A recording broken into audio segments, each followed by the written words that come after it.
Isang mapagpalang araw mga ka-G. Welcome back to my YouTube channel. Andito tayo ngayon sa Marilaki. Magfu-full on-road review tayo nitong Yamaha Mio Gravis natin. Kaya kung hindi ka pa nakasubscribe sa channel ko, please continue to like, share, and subscribe to our YouTube channel. I'm walking alone, the streets are empty. The only thing I can see is my own silhouette. I'm getting stronger, step by step. Nung nabili ko to, talagang parang medyo pinagsisihan ko yung pinaka front shock niya. Gawa ng every time na ginagamit ko, lagi ako may OBR. But then again, naghanap lang din ako ng pwede kong mapagdala ng motor na mapatune ko yung pinaka front shock ko. Kaya yun, after ko na mapatune siya, naayos sa shop, ginawang linear spring, okay na, wala nang problema. Never na siya nag-bottom out. Naging maganda na yung ride experience ko dito sa motor. Yung characteristic naman ng rear shock nito, usually ang sinasabi naman nila sa rear shock, medyo stiff naman siya. Stiff siya kung mag-isa ka lang siguro na nagra-ride tapos magaang ka. Pero kung ano ka naman, kung do or ride ka, no?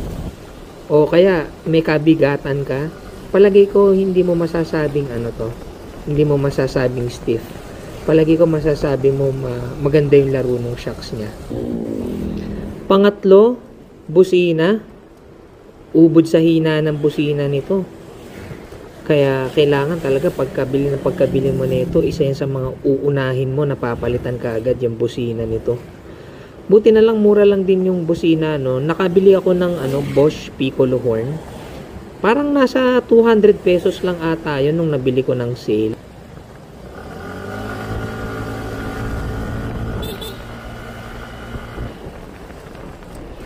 Pagka nagawi kayo dito sa Marilaki, mapapansin nyo iba yung yung klima dito, iba yung weather. Ano to Tagaytay feels. Pagka nandito ka, feeling mo nasa Tagaytay ka. Kasi mas malamig siya kumpara pagka nasa city ka lang. Given na medyo mataas yung elevation nito. Tsaka ang ganda ng pagkaka-maintain nila dito sa lugar, no?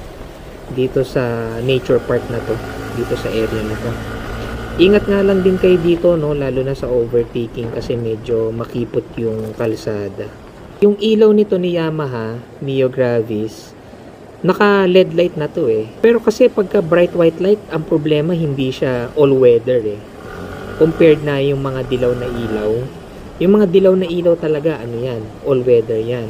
So kahit na sabihin natin medyo foggy yung situation or talagang sobrang dilim ng lugar, mas maganda yung visibility mo dyan sa dilaw na ilaw. Kaya palagi ko ito naman yung magiging future or soon na magiging upgrade ko dito sa motor. Nagbabalak ako magpalagay ng MDL soon para mas ma-improve pa lalo yung visibility ko sa gabi and maging safe din ako, 'di ba?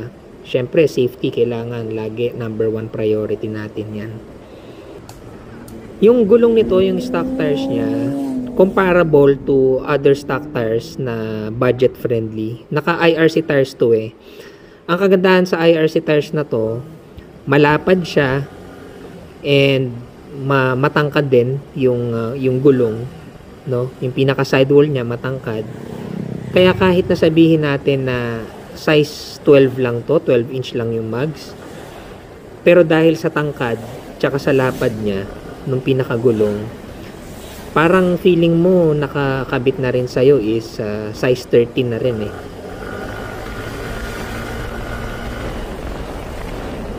Given na malapad kasi yung gulong niya and matangkad din. Nagpalit lang din talaga ako ng gulong to Pirelli Angel Scooter. Kasi gusto kong experience yung pag-banking. Hindi ko naman sinasabi na itong gulong nito hindi capable na mag-banking. Nag-upgrade din talaga ako ng gulong to Pirelli tires kasi talagang confident ako dito sa gulong, lalo na sa mga likuan. Never ko naramdaman na dumulas or dudulas ako gamit yung gulong na to.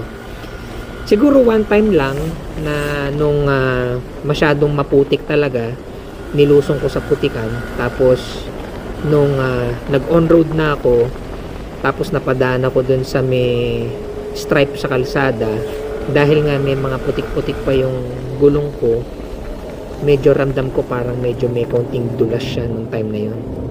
Pero one time lang nangyari yun. Pagka ganito, wala. Ano talaga, yakang-yaka talaga yung biyahe. Ito, ayos yung biyahe nila, oh. Naka big bike ata sila, oh. Suabe-suabe lang, oh. Parang nagpa-practice din sila.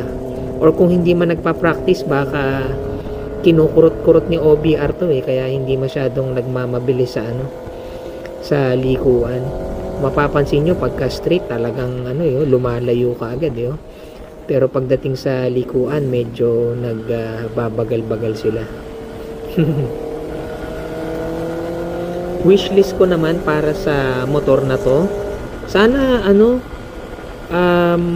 magkaroon ng aftermarket parts para sa tangke. Kasi yung tangke nito is 4.4 liters lang, if I'm not mistaken. And yung konsumo naman niya, average ko usually pagka may OBR ako, 39 kilometers per liter sa long drive yun 39 kilometers. Ang total weight namin mga nasa 140 kilos kasama na yung top box. So, yun nga para sa akin medyo bitin. So, every time na mapapa-long ride ako at nasa medyo liblib ako na lugar, pagka may nakita akong gasoline station, kaagad, pa-full tank kaagad. Kasi tatakot ako baka mamaya tumirik na lang ako given na medyo maliit lang yung ito, yung tanke.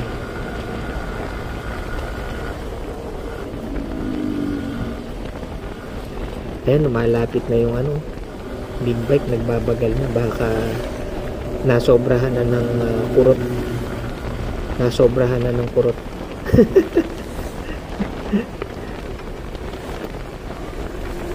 Usapang aftermarket parts naman tayo. Palagay ko wala kayong magiging problema sa mga aftermarket nito kasi yung piyesa ng MIUI 125 ng M3, tapos piyesa ng Aerox po pwede sa Gravis natin.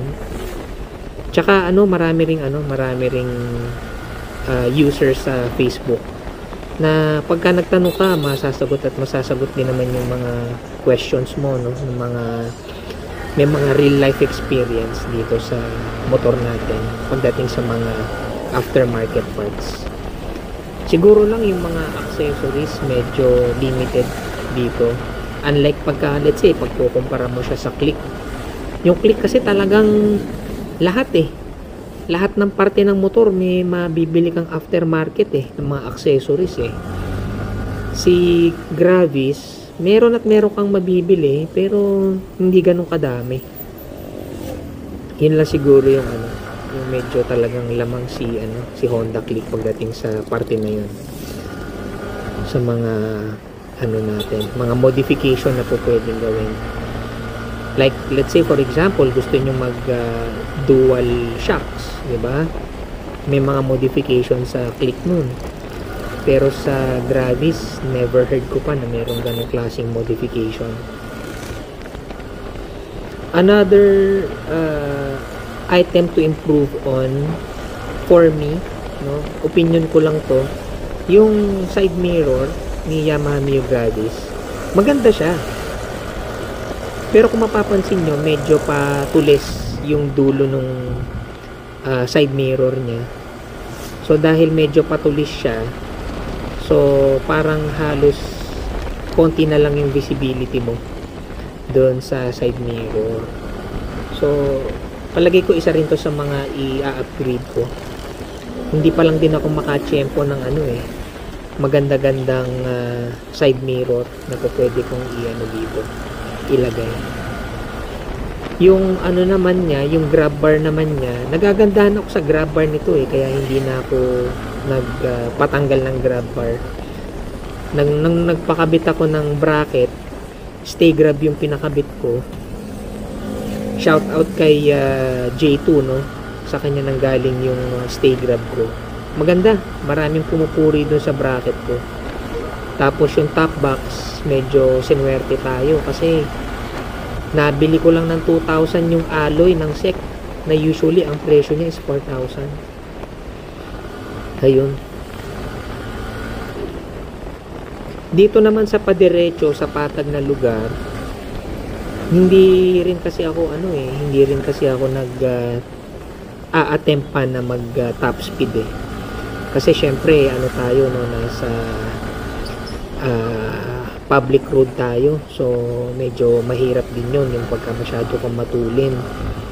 Ang pinaka mabilis na narating ko gamit tong Gravis nung naka-stock settings pa ako, 94 kilometers per hour. Yun yung pinaka mabilis ko. Pero again, hindi siya open road kasi nga public road siya. So hindi ko rin talaga na sagad pa ng husto kung ano man yung magiging potential top speed niya at that time. Ito yung medyo dito, no, pagka nasa Marilaki ka, medyo nakakatakot. Pagka napansin mong marami ng mga kabahayan tsaka marami ng mga sasakyan, talagang kailangan doble ingat, no? Ingat sa mga tumatawid, sa mga motor, 'di ba, sa mga tricycle. Yan. Pero kung tutuusin, para sa akin mas safe pa nga dumaan dito sa Marilaki compared nung dumaan ako nun sa may Fami, Real, Quezon. Kasi yung area na yun may mga ginagawang mga kalsada. Tapos nagugulat ako, may mga biglang-bigla na lang mga tumatawid na mga aso. Meron yun, muntika na kaming ma-aksidente ng OBR ko. Gawa nga ng yung aso bigla na lang tumawid. Tumawid yung aso tapos biglang bumalik. So akala ko ligtas na kami, biglang bumalik. Buti na lang nakapag-upgrade na rin kasi ako ng gulong nun, yung Pirelli tire. Kaya ngayon yung sinasabi ko, no, na sa emergency situation meron kang maasahan pagka maganda yung gulong mo. At dahil dito tayo, syempre isa sa mga requirements natin is komportable ang upuan, which is talaga nga naman sobra-sobra ang naibigay ni Gravis dito. Ubod sa lapad ng upuan nito, and maganda rin yung foam niya, firm. Pagka inopen mo rin yung nito, no, under seat storage, ubod sa laki, kasya buong helmet, full face na helmet pa. Kahit large yan na full size, kasyang kasya dito. Kaya bilib na bilib ako dito Plus yung handling pa, no, maganda handling ng Yamaha Mio Gravis. Ang sarap isingit-singit, ang sarap i-banking-banking, masarap gamitin overall. Masayang masaya ako sa handling nito. Talagang bagay na bagay sa akin. Tsaka matangkad din kasi ako Palagay ko medyo challenge to sa mga maliliit. Let's say mga 4'11", ganyan. O kaya kung 5 flat ka, tapos payat ka, medyo mahirapan ka rin ng konti kasi yung upuan nito medyo malapad. Kaya yung iba ginagawa nila, nagpapataba sila ng upuan para bumaba, o kaya pinapalowered nila yung shocks para maabot nila yung sahig.